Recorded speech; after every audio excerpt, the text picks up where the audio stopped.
YS Jaganmohan అనే నేను జగన్మోహన్ రెడ్డి అనే నేను శాసనసభ సభ్యునిగా ఎన్నికైనందున శాసనం ద్వారా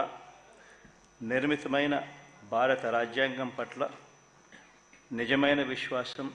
విధేయత చూపుతానని, భారతదేశ సార్వభౌమాధికారాన్ని సమగ్రతను కాపాడుతానని, నేను స్వీకరించబోయే కర్తవ్యాన్ని శ్రద్ధాసక్తులతో నిర్వహిస్తానని దైవసాక్షిగా ప్రమాణం చేస్తున్నాను. ఆంధ్రప్రదేశ్ శాసనసభ సభ్యుడైన వైఎస్ జగన్మోహన్ రెడ్డి అనే నేను సభా నియమాలకు కట్టుబడి ఉంటానని, వాటిని అనుసరిస్తానని, సభా మర్యాదలను పాటిస్తానని, సాంప్రదాయాలను గౌరవిస్తానని దైవసాక్షిగా